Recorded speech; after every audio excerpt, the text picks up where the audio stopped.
My friend, the late and great Ted Gunderson, former head of the FBI in L.A., Dallas, and Memphis, requested of me and of his daughter that an autopsy was made of his body.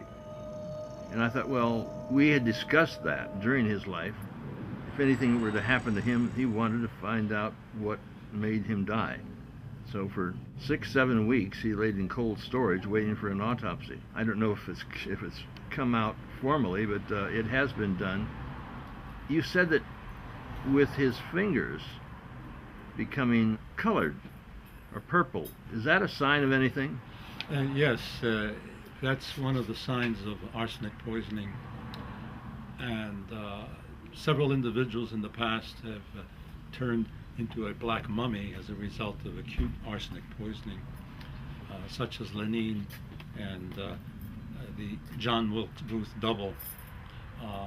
But I had Ted under some type of treatment for a number of years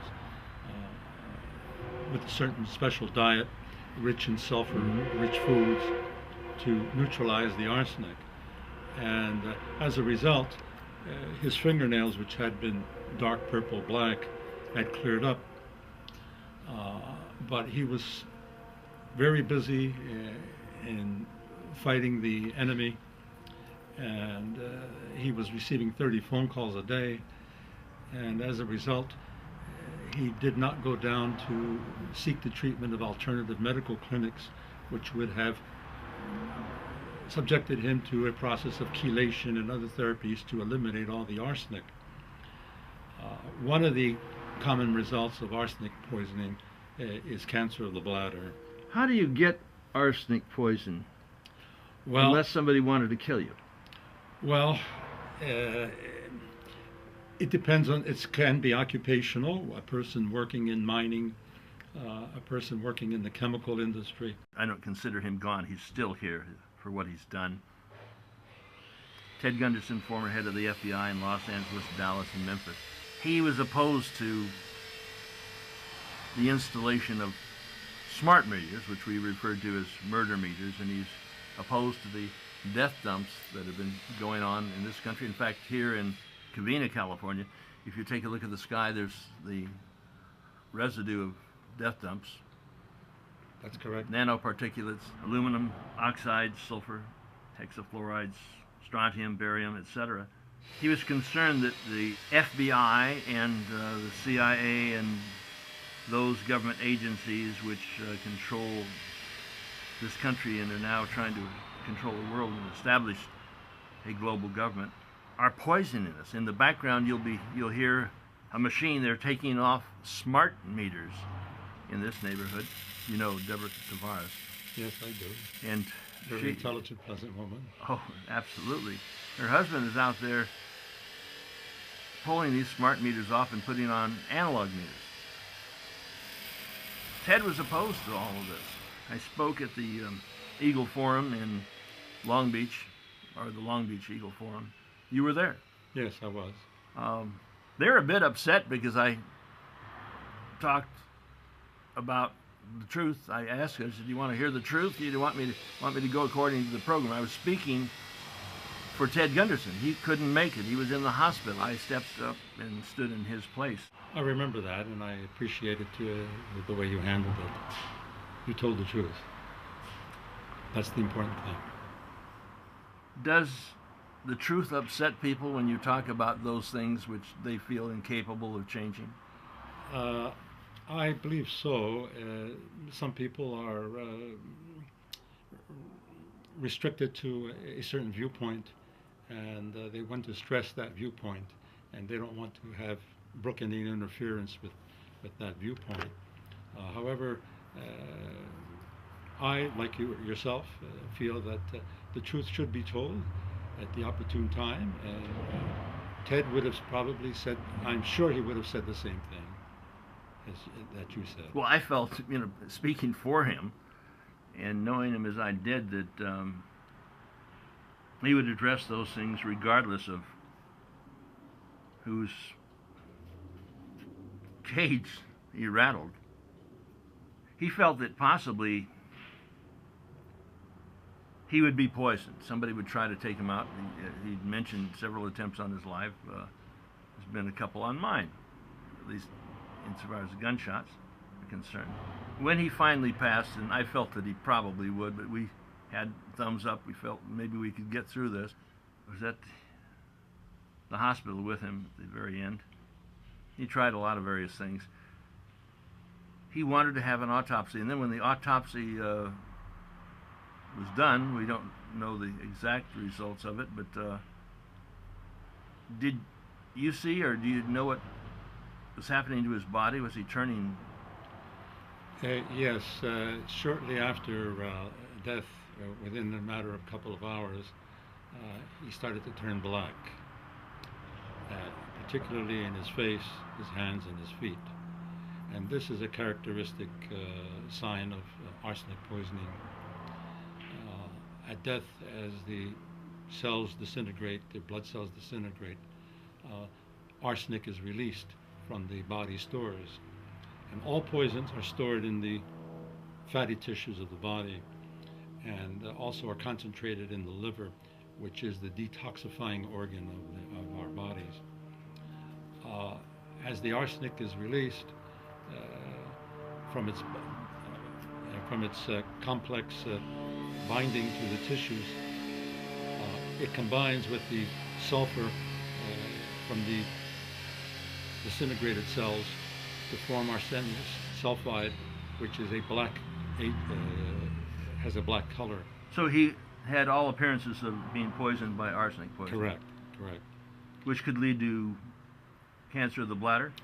Well, I strongly feel that the arsenic caused this cancer of the bladder. That is one of the common side effects of arsenic He had poisoning. his bladder removed, as you know. Correct. And it was replaced with a portion of his intestine. And then within about 4 months after, they noted that there was a spread of the tumor outside of the bladder. So Ted was most likely poisoned. Yes. Oh, it very definitely was. In fact, about 7 or 8 years ago, I had diagnosed him with arsenic poisoning because I had met him at a conference and noted that his fingernails were black, particularly at the base, dark purple black. And so I told him what to do. And was this due to his attack upon the American Illuminati? Yes, very definitely. And also his attack upon the CIA, which is being controlled by the Illuminati. The CIA is the enforcement arm of the CFR, is it not? Correct. That's correct. His investigations led to the city investigation of the McMartin Nursery School. And he had also investigated the Captain McDonald case, where he was convicted of murdering his wife and children, which he did not. But Captain McDonald was attempting to break up the drug ring at the military base that was shipping cocaine, bags of cocaine in the body cavities of the dead soldiers. That would be out of Vietnam. Yes, yes, very much so. That would be coming from the Golden Triangle, the Coon Saw operation. Correct. So he got the enmity of the certain people in the CIA and the military and others who were using the drug traffic as a means of generating funds in order to stir up revolutions and so on and so forth. So the CIA, rather than stopping drugs, is importing them from Afghanistan, which is the largest heroin producing area in the world today. Correct, correct, very much so. And they use it for their black bag operations. Many years ago, Congress had refused to give money to the CIA unless they listed for what purposes they were to be used. And so the CIA started getting involved in the drug racket. So this is a way of funding black operations. Correct, correct. In your opinion, was Ted Gunderson murdered by an agency of this government? In your opinion, what would be your guess?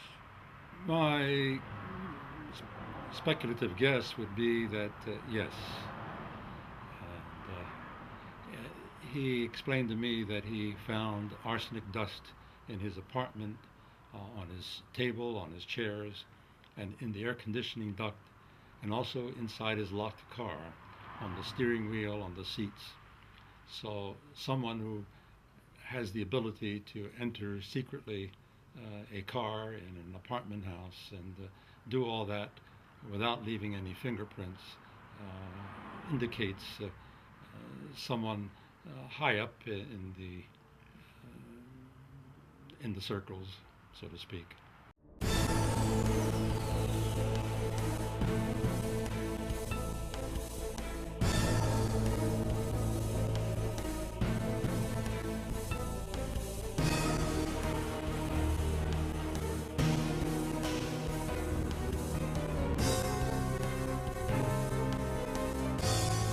The year 1995. We were doing a film on Reichstag 95, 2 years before the World Trade Center had been attacked. We had a little bit of private conversation about who did the first World Trade Center bombing. The FBI had an informant in among the terrorist group on the World Trade Center car bombing February 26, 1993. And Salam, a former Egyptian officer, 43 years old, was commissioned by the terrorists, he was one of the terrorists, to put the bomb together for the bombing of the World Trade Center. And he went to his FBI superiors. He said, "We're going to use a dummy bomb, aren't we?" And they said, "No, we're going to use a real bomb." Well, Ted, wasn't this guy a terrorist hired by the United States government, hired by the FBI? In fact, did they not, in fact, give him monies to buy the bomb which went into the World Trade Center? He was an informant for the FBI against the terrorists, and he wore a body mic on their instructions when he met with the terrorists. And unknown to the FBI, he wore a body mic when he met with the FBI. And fortunately for him, otherwise he probably would have been prosecuted himself. This came out during the trial, and it appeared in the October 23, 1993 New York Times. This information I'm telling you right now. And so he was told to put the bomb together by the terrorists. The FBI told him, "No, we're going to use a real bomb. We're not going to use a dummy bomb." And the FBI not only furnished the ingredients for the done and knew in advance that they were going to bomb the World Trade Center car bombing with the car bomb, they furnished the ingredients for the bomb. Well, this is a sting operation, wasn't it? It's a sting operation, yes. But nevertheless, the sting operations can go down without using real bombs. There were 6 people died in that bombing.